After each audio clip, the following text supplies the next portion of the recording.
अस्सलाम वालेकुम जी।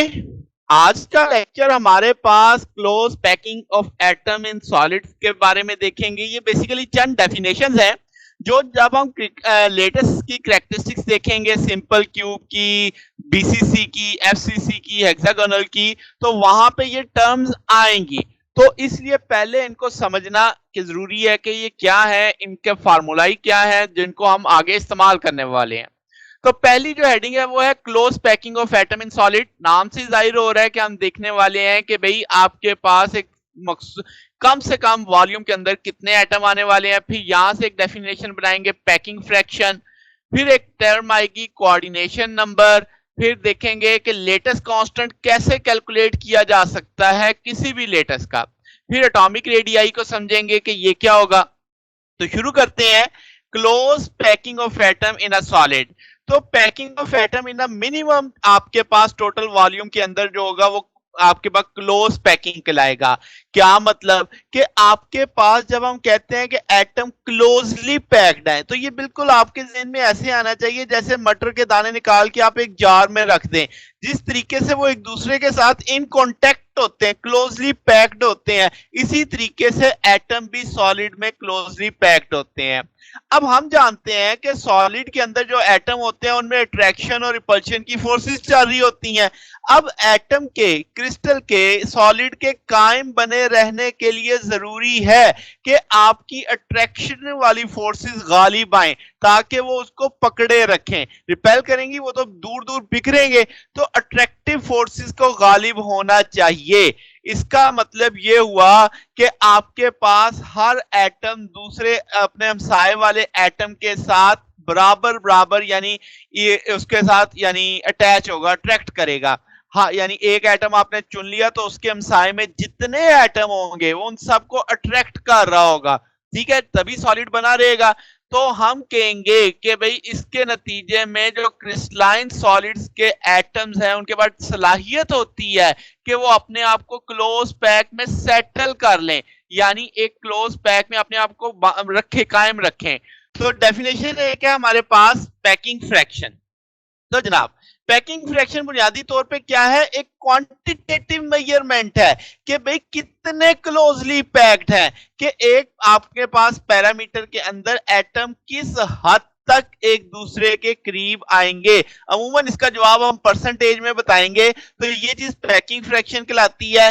Packing fraction का फार्मूला क्या है कि एक यूनिट सेल में जितने एटम है उनका volume divided by unit cell का वॉल्यूम। तो वो जो एक रेशियो आपके पास बनेगी, उस रेशियो का जवाब मुझे बताएगा कि एक यूनिट सेल कितने परसेंट फिल है और कितने परसेंट एम्प्टी है। ठीक है, तो ये नतीजा हम हासिल करेंगे पैकिंग फ्रैक्शन से। फिर अगला जो टर्म है बड़ी अहम है, कोऑर्डिनेशन नंबर। अब हम जानते हैं क्रिस्टल स्ट्रक्चर में क्या होता है कि भाई एटम दूसरे एटमों के साथ जुड़ा हुआ है। तो आपके पास हमसाए वाले एटम से उसकी दूरी कितनी है, उसके नंबर कितने हैं उसके, यानी इक्वी आपके पास इक्वी डिस्टेंस नेबर्स कितने हैं उसके, यानी एक एटम से एक जितने फासले पे कितने एटम मौजूद हैं। तो ये हम स्ट्रक्चर देख के बताएंगे, हर स्ट्रक्चर के लिए डिफरेंट डिफरेंट होंगे। तो ये चीज कोऑर्डिनेशन नंबर कहलाएगी। इसे हम फर्स्ट नेबर भी बोलेंगे, सेकंड नेबर भी बोलेंगे कि भाई आपने तादाद बतानी है। फिर हम उनका डिस्टेंस भी नोट करेंगे कि भाई फर्स्ट नेबर्स का डिस्टेंस कितना है, सेकंड नेबर का डिस्टेंस कितना है। तो ये सारी चीज, ये तो नंबर्स हैं, नंबर्स को कोऑर्डिनेशन नंबर बोल रहे हैं कि आपके हम नियरेस्ट नेबर यानी फर्स्ट हमसाए कितने हैं आपके पास। ठीक है, और जितने ज्यादा आपके ये कोऑर्डिनेशन नंबर ज्यादा होगा, यानी एक एटम के नियरेस्ट जितने ज्यादा आपके पास दूसरे एटम होंगे, इसका मतलब उतना क्लोजली पैक्ड है। और इसका वाइस वर्सा भी आप सोच सकते हैं।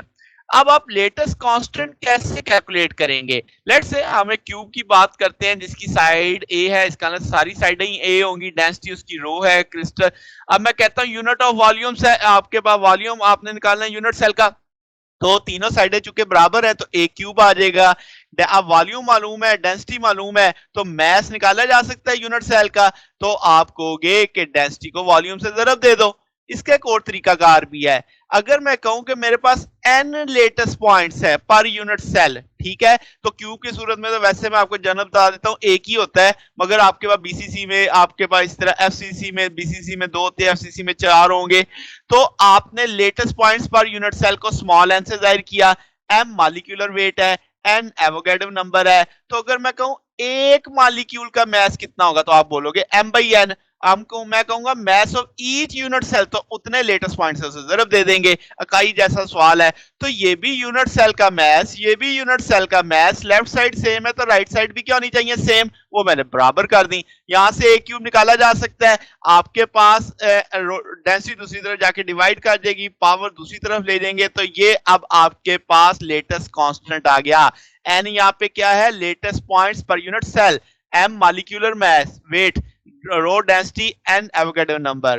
ठीक हो गया। ये सारी चीजें अगर आपको मालूम होंगी तो आप किसी भी पैरामीटर के लिए लेटेस्ट कांस्टेंट निकाल सकते हैं, किसी भी लेटेस्ट के लिए। ठीक है। एटॉमिक रेडियाई किसे कहेंगे? एटॉमिक रेडियाई आप जानते हैं एटम स्फेरिकल इन शेप है और वो एक दूसरे के साथ इन कांटेक्ट है। तो अब जनाब हम उनके पैरामीटर, लेटेस्ट पैरामीटर और उस क्रिस्टल का इल्म रखते हुए हम हर एक के लिए उसका रेडियाई नोट कर सकते हैं। जैसे अगर मैं क्यूब की बात करूं, उसकी एक साइड ए है, तो अब उसमें अब जाहिर सी बात है कॉर्नर्स पे ही होंगे सारे एटम, तो आप 2r बराबर आ जाएगा किसके, a के, यानी r बराबर होगा a/2 के। तो इसका मतलब मुझे क्रिस्टल स्ट्रक्चर का पता होना चाहिए कि मैं किस क्रिस्टल स्ट्रक्चर के लिए काम कर रहा हूं, और मुझे उसके पैरामीटर की वैल्यू मालूम होनी चाहिए, तो मैं उसका एटॉमिक रेडियस निकाल लूंगा। तो ये चंद बुनियादी डेफिनेशनें थी जो हमें पता होनी चाहिए, ताकि हम आने वाले जो लेक्चर हैं जिसमें हम कैरेक्टरिस्टिक्स मालूम करने जा रहे हैं मुख्तलिफ लेटेसिस की, वो हम आसानी से डिस्कस कर सकें। तो आज के लिए इतना ही। अगर आपको इसमें कोई बात पूछनी हो, डाउट हो, तो नीचे कमेंट्स में पूछ सकते हैं। वीडियो अच्छी लगी हो तो वीडियो को लाइक कीजिएगा, दोस्तों के साथ शेयर कीजिएगा, चैनल को भी सब्सक्राइब कर दीजिएगा। अब तक के लिए इतना ही, बाकी इंशाल्लाह फिर नेक्स्ट देखेंगे। ओके, अल्लाह हाफिज।